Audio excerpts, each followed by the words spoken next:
함께 보실 하나님 말씀은 신약성경 에베소서 5장입니다. 3월 27일 에베소서 5장을 읽는데 5장은 33절까지 좀 길게 되어 있어서 다 읽지는 않고요. 1절부터 21절까지 말씀을 함께 봉독하겠습니다.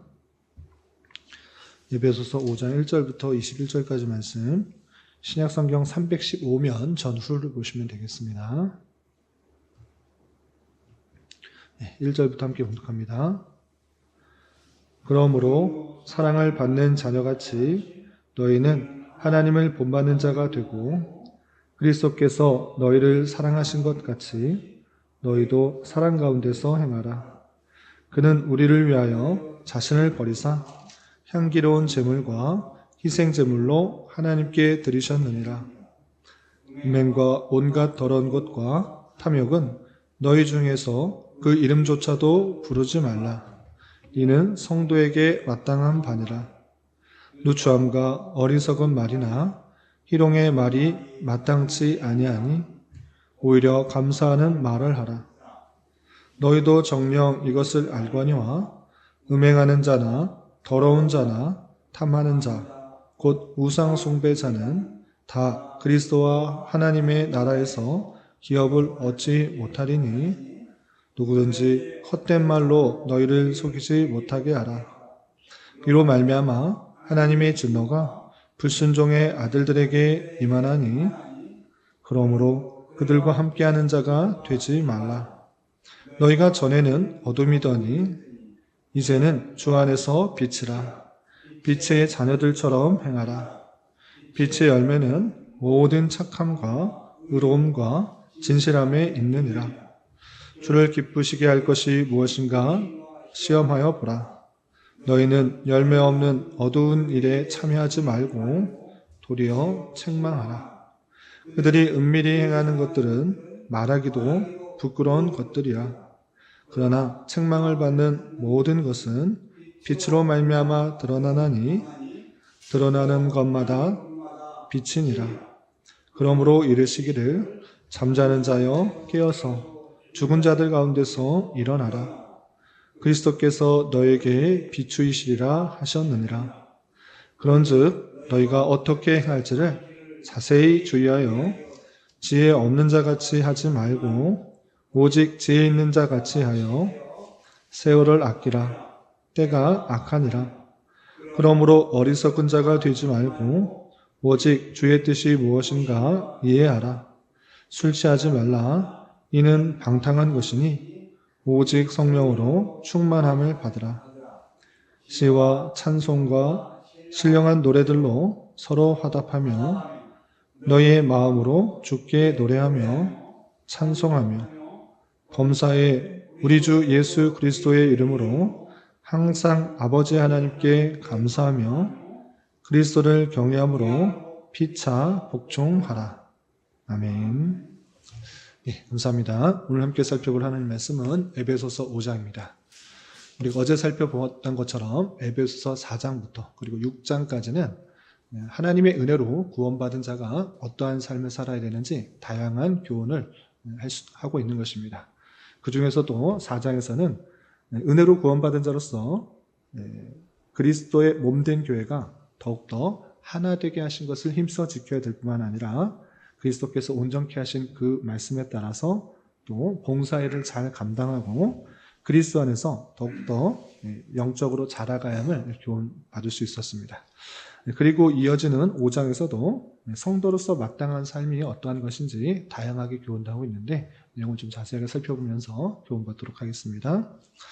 우선 5장 1절에서 보시면 그러므로 사랑을 받는 자녀같이 너희는 하나님을 본받는 자가 되고 2절 그리스도께서 너희를 사랑하신 것 같이 너희도 사랑 가운데 행하라. 그는 우리를 위하여 자신을 버리사 향기로운 제물과 희생 제물로 하나님께 드리셨느니라 라고 했습니다. 먼저 전제가 되고 있는 것이 무엇인가? 1절과 2절에 동일하게 사랑을 받는 것, 사랑을 받고 있다라는 것입니다. 우리가 먼저 하나님을 사랑한 것이 아니라 하나님께서 우리를 사랑하셨다라는 것을 1장부터 3장까지 다 보여주셨던 것입니다. 하나님께서는 우리가 선을 행했기 때문에, 의로운 일을 행했기 때문에 우리를 택하여 주신 것이 아니라 하나님의 택함이 먼저 있고 그 후에 우리가 있는 것입니다. 그러므로 말미암아 우리는 사랑을 먼저 받았다라는 것을 강조하고 있는 것입니다. 그렇기 때문에 어떻게 행해야 되는가? 1절에서 하나님을 본받는 자가 되어야 된다라고 먼저 알려주고 있습니다. 먼저 사랑을 한 그 하나님을 본받는 자가 되어서 실제적으로 그 사랑을 먼저 행하는 자가 되어야 되는데 그 모습이 2절에서 이렇게 드러나고 있는 것입니다. 그리스도께서 너희를 사랑한 것 같이 그리스도께서 우리를 사랑을 어떻게 표현하시는지 이것이 구체적으로 드러나고 있는데 그것은 무엇입니까? 자신을 버리사 향기로운 제물과 희생 제물로 하나님께 드리셨다라고 표현하였습니다. 말로만 사랑한다, 말로만 아낀다, 위한다, 이해한다 이렇게 말하는 것이 아니라 실제적인 모습으로 행하고 있는 것입니다. 그럴 때 자신을 더 드러내는 것이 아니라 자신을 희생하여서 남이 잘 되기를 바라는 그 모습으로 사랑을 표현했던 것입니다.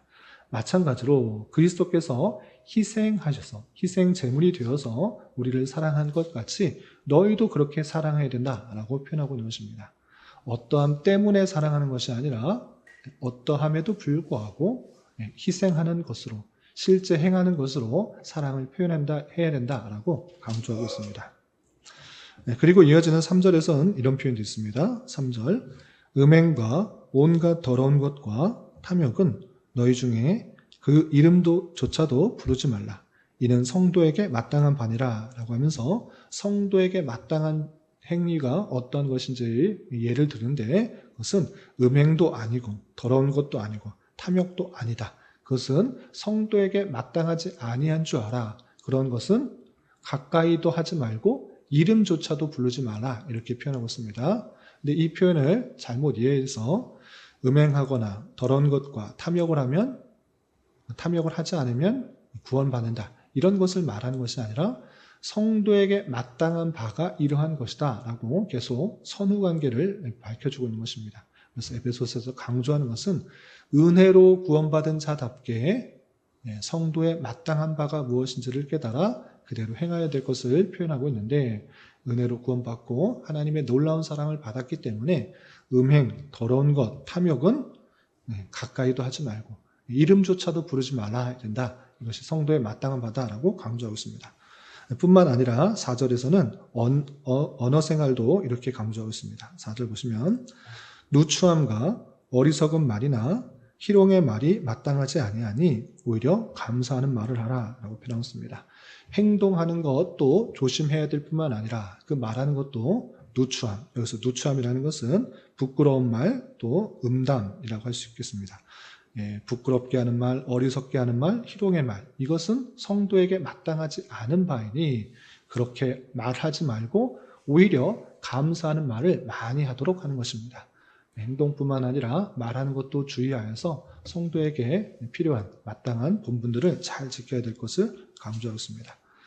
뿐만 아니라 5절에서는 이런 표현도 있습니다. 5절 보시면 너희도 정령이 이것을 알거니와 음행하는 자나 더러운 자나 탐하는 자 곧 우상 숭배자는 다 그리스도와 하나님의 나라에서 기업을 얻지 못하리니 라고 표현했습니다.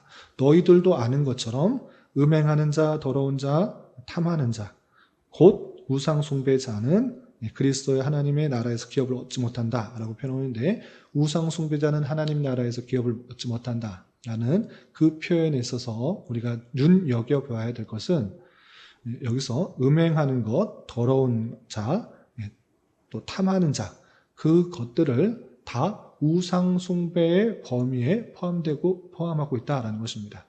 그러므로 말미암아 나는 다른 신에게 절하지 않았습니다. 다른 신에게 내가 마음을 주지 않았습니다. 이렇게 말할 것이 아니라 음행하는 그런 마음, 더러운 마음, 그 탐하는 것, 이 탐심조차도 하나님의 입장에서는 우상 숭배와 같다라고 하고 있는 그 말씀들을 잘 살펴봐야 될 것입니다. 하나님께서 주신 마음 가운데 하나님을 가장 사랑하고 또 하나님에 대한 그런 마음들이 집중되어야 되는데 그렇지 않고 세상적인 것이나 자기의 육체의 정욕에 관한 것들을 행할 때 그것은 우상 숭배다라고 지적하고 있고, 또 그런 자는 하나님의 나라의 기업을 얻지 못한다라고 표현했습니다.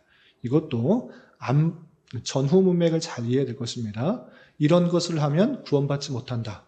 행위로서 구원의 여부를 말하는 것이 아니라 우리가 은혜로 구원받은 자답게 마땅히 어떠한 삶을 살아가야 된다는 것을 보여주면서 이런 것들을 행하는 자는 정말 은혜가 하나님의 그 사랑 그리고 구원받은 자의 모습이 아니다라는 것을 강조하면서 은혜로 구원받은 자답게 마땅히 어떠한 삶을 살아야 되는지 강조하고 있다는 것들을 잘 살펴야 될 것입니다.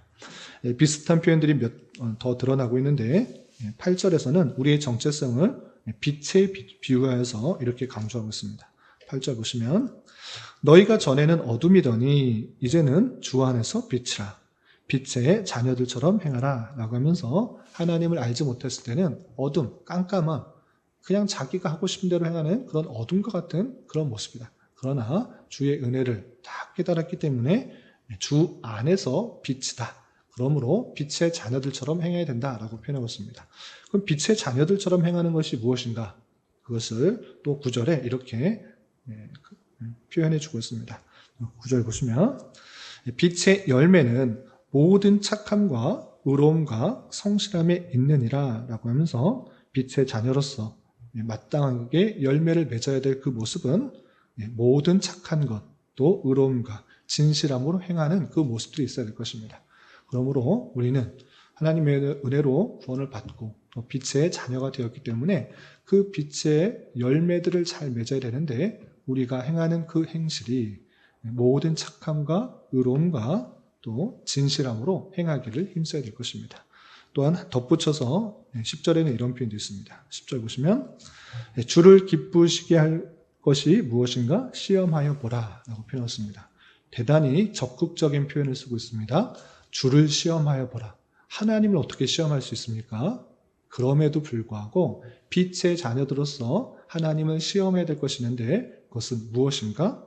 하나님을 기쁘시게 할 것이, 주를 기쁘시게 할 것이 무엇인가? 좀 잘 알아봐라 이렇게 표현하고 있는 것입니다. 내가 기쁜 것이 아니라 또는 나의 가족만 기쁜 것이 아니라 하나님을 기쁘시게 할 것이 무엇인가 알아보라 라고 표현하지 않고 시험하여 보라 라고 할 정도로 아주 강하게 하나님께 나아가서 어떻게 하면 하나님께서 기쁘시게 할 것인가 또 구하라 라고 강조하고 있는 것을 보게 됩니다.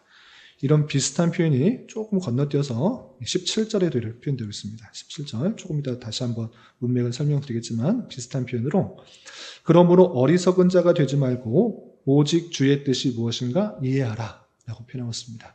성령의 충만함을 받은 자가 마땅히 해야 될 표현인데 하나님을 기쁘시게 할 것이 무엇인가 또는 주의 뜻이 무엇인가 그것을 이해하고 행해야 된다라는 것입니다. 내 생각, 내 의지, 내 판단, 내 계획, 내 뜻을 주장하지 말고 하나님께서 원하시는 뜻, 주께서 원하시는 뜻이 무엇인지를 이해하고 또 어떤 것을 행해야 주님께서 기쁘실 것인가 그것을 시험할 정도로 정말 구하고 찾고 애쓰라라고 강조하고 있는 것입니다. 이러므로 하나님의 은혜를 받은 자답게 빛의 자녀로서 선함과 진실함과 또 의로운 그 모습들 가운데 또 하나님을 기쁘시게 하는 것이 무엇인가를 잘 파악하고 이해해서 그 뜻대로 행하는 삶을 살아야 될 것을 강조하고 있습니다.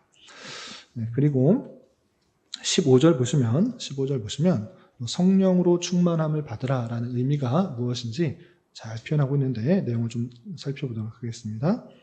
좀 건너뛰어서 15절 보시면 그런즉 너희가 어떻게 행할지를 자세히 주의하여 지혜 없는 자같이 하지 말고 오직 지혜 있는 자같이 하여 세월을 아끼라. 때가 악하니라 라고 표현했습니다. 우리가 어떻게 해야 되는가 또 하나님께 묻고 구해야 되는데 그것을 지혜 없는 자같이 말고 지혜 있는 자같이 해라 라고 표현했습니다. 지혜 없는 자의 특징은 무엇입니까? 어떻게 행할지를 자세히 주의하여 살펴보지 아니하고 그냥 마음대로 행하는 그런 모습인 것입니다. 그런 사람은 지혜 없는 자고 지혜 있는 자는 어떤 모습인가? 세월을 아끼는 것입니다. 때가 악하기 때문에 이런 악한 때에 세월을 아껴서 내가 무엇에 더 집중해야 되는가? 그것을 고민하고 주의하여 살피는 자인 것입니다. 그렇게 지혜 있는 자 같이 행해야 되는데, 그런 모습들이 아까 말씀드린 것처럼 주의 뜻이 무엇인가 이해하고 주의 뜻을 행하는 자가 되어야 되는 것입니다. 그러면서 대조적인 두 모습을 강조합니다. 대조적인 모습이 어떤 것인가? 18절 보시면 술 취하지 말라. 이는 방탕한 것이니 오직 성령으로 충만함을 받으라 라고 표현했습니다. 술에 취하면 어떻습니까? 자기의 생각, 자기의 뜻, 자기 마음대로 하는 그 모습들. 아니, 술에 취하여서 그 술기운에 행하는 그 모습들을 보게 되는 것입니다. 그렇게 하지 말고, 그것은 방탕한 모습이니까 술에 의하여서 좌우되는 그런 행함과 삶이 아니라 성령으로 충만함을 받으라 이렇게 표현하고 있습니다. 성령께서 우리를 주관하셔서 성령께서 하시고자 하는 그 뜻, 또 그 원하신 대로 행하는 삶이 되어야 된다라고 표현하고 있습니다. 이것이 지혜 있는 자고 또 하나님께서 은혜로 구원받은 자에게 원하시는 그런 모습이다 할 것입니다. 그러면 성령으로 충만함을 받은 자의 모습은 어떠한가? 그냥 생각가서는 그냥 성령으로 충만함을 받으면 신비한 능력들이 일어나고 기적들이 일어나고 또 능력들이 신기한 일들이 일어나는 것으로 생각하는데, 성경에서 말하고 있는 성령으로 충만함을 받은 그 모습은 우리의 기대와 생각과는 다른 것입니다. 어떻게 표현하고 있는가? 성령으로 충만함을 받은 모습은 19절부터 21절까지 이렇게 그려지고 있는 것입니다. 19절 먼저 보시면 시와 찬송과 신령한 노래들로 서로 화답하며 너희의 마음으로 주께 노래하며 찬송하며. 시와 찬송과 신령한 노래들로, 거룩한 노래, 구별된 노래, 세상적인 노래가 아니라 하나님께서 주신 그 감동에 따라 지어진 그 노래들로 찬송하고 화답하고 주께 노래하는 그 모습들이 있어야 된다라고 표현하고 있고, 또 20절에 보시면 범사의 우리 주 예수 그리스도의 이름으로 항상 아버지 하나님께 감사하며, 모든 일에 하나님께 감사하는 것입니다. 이러한 일이 생겨서 감사하고, 이런 일이 생겨서 감사하고, 기쁘고 좋은 일만 생겨서 감사할 것이 아니라 비록 당장에 보이기는 힘들고 어렵고 낭망되고 좌절되는 잘 안 되는 상황이 찾아올지라도 그것을 주신 하나님께서 그 모든 일들을 통하여서 더욱 훈련시키고 연단시키고 또 하나님께 더욱더 의지하게 하시는 놀라운 방편이 있는 줄 알아 범사에 하나님께 감사하라 라고 표현하고 있습니다. 이것이 성령으로 충만한 모습인 것입니다. 그리고 덧붙여서 21절에 이렇게 표현하고 있습니다. 그리스도를 경외함으로 피차 복종하라. 성령으로 충만함을 받았기 때문에 성령으로 충만하지 않은 사람들 가르치고 또는 책망하고 권면하고 징계하고 이런 것이 아니라 어떻게 표현하고 있습니까? 그리스도를 두려워하는 마음으로 사랑하는 그 자세를 가지고 서로 복종하라라고 표현하고 있습니다. 그것이 성령으로 충만한 자의 모습인 것입니다. 그러면 피차 복종하는 모습이 어떻게 드러납니까? 그것은 각자의 처해진 자리에서 이렇게 드러난다라고 해서 22절 이하 6장 9절까지 아내로서, 남편으로서, 자녀들로서, 아비들로서, 종들로서, 상전으로서 각각의 처해진 위치에서 그리스도를 경외함으로 서로 복종하는 것이 어떠한 것인지 그 서로의 관계를 잘 설명하고 있습니다. 특별히 5장에서는 남편과 아내로서 어떻게 서로 복종하는 것인지 이렇게 표현하고 있습니다. 22절부터 24절 보시면 아내들이여 자기 남편에게 복종하기를 주께 하듯 하라. 이는 남편이 아내의 머리됨이 그리스도께서 교회의 머리됨과 같음이니 그가 바로 몸의 구주시니라. 그러므로 교회가 그리스도에게 하듯 아내들도 범사에 자기 남편에게 복종할지니라 라고 표현했습니다. 아내에게 요구되는 서로 복종하는 모습이 무엇입니까? 남편에게 복종하는 것을 주께 하듯 하라라는 것입니다. 아내들로서는 남편에게서 다스리려고 하는 것이 아니라 남편을 어떻게 하려고 하는 것이 아니라 복종해야 된다. 이것이 그리스도께서 그 가정 안에 주신 질서인 것입니다. 세상 사람들은 여성 상위 시대다라고 하면서 여성이 어떻게 남편에게 복종할 수 있느냐?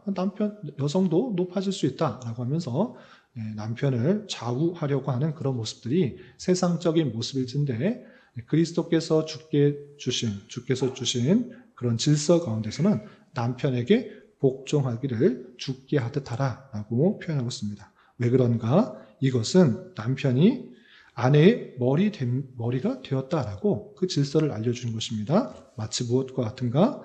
그리스도께서 교회의 머리 된 것 같은 것으로 그 가정 안에서 남편은 아내의 머리가 된다라고 그 질서를 정해 주신 것입니다. 그러면 아내는 남편에게 복종만 하는 것인가? 이건 불공평하지 않습니까? 성경은 남녀를 차별하는 것입니까? 그렇게 말할 때 오히려 남편은 훨씬 더 무거운 그 짐을 지우는 것을 보게 됩니다. 어떻게 표현하고 있는가? 25절 보시면 남편들아 아내 사랑하기를 그리스도께서 교회를 사랑하시고 그 교회를 위하여 자신을 주심같이 하라라고 표현하고 있습니다. 남편들에게 요구되는 것은 아내를 사랑하는 것인데 그 사랑을 어디까지 하는가? 그리스도께서 교회를 위하여 자신을 주심같이 하라라고 표현하고 있습니다. 무슨 뜻입니까? 쉽게 말해 아내를 사랑하기를 자신을 죽기까지 그렇게 사랑하라라고 표현하고 있습니다. 이렇게 남편에게는 훨씬 더 무거운 더욱더 죽기까지 그 사랑을 표현하는 그 모습으로서 아내와 남편 간의 관계가 서로 복종하는 관계로서 어떻게 들어야 되는지 그 질서를 표현하고 있는 것입니다. 왜 아내와 남편에게 그리스도와 또 그 교회에게 주신 그 말씀을 통하여서 알려주는 것인가 라고 할 때 그것이 하나님께서 그 가정에게 주신 질서인 것입니다. 그것은 제 표현이 아니라 이 모든 아내와 남편들과의 관계에 있어서 그 질서와 그 내용들을 다음과 같이 표현하고 있는 것입니다. 좀 건너뛰어서 이렇게 좀 보시면 29절 보시면 누구든지 언제나 자기 육체를 미워하지 않고 오직 양육하여 보호하기를 그리스도께서 교회함과 같이 하나니 우리는 그 몸의 지체니라 라고 하면서 남편은 아내를 사랑하기를 자신과 같이 사랑하고 또 그리스도께서 교회를 위하여 자신을 주심과 같이 사랑하라는 것들을 잘 설명한 이후에 32절 보시면 이 비밀이 크도다. 나는 그리스도와 교회에 대하여 말하노라 라고 하면서 아내와 남편과의 관계를 통하여서 궁극적으로 그리스도와 교회의 관계를 잘 알려주는 그 모든 것들을 설명하고 있는 것입니다. 그리스도께서 교회를 위하여 자신을 희생하셨던 그 모습들을 기억할 수 있도록 하나님께서는 그 가정 안에 질서를 주신 것입니다.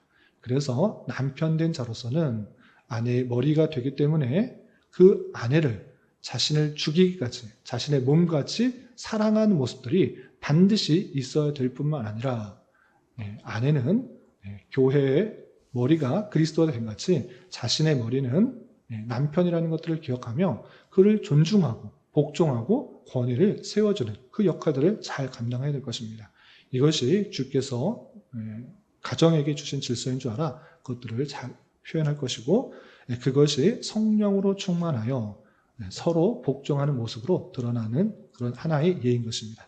이런 말씀의 교훈에 따라 빛의 자녀들로서 마땅한 선한 행실을 하기 힘쓰고 또 성령의 충만함을 받아 또 서로 복종하는 가운데 아내된 자로서 남편된 자로서 그리스도께서 교회를 사랑하신 그 내용들을 잘 생각하면서 행할 수 있는 자가 되어야 될 것입니다.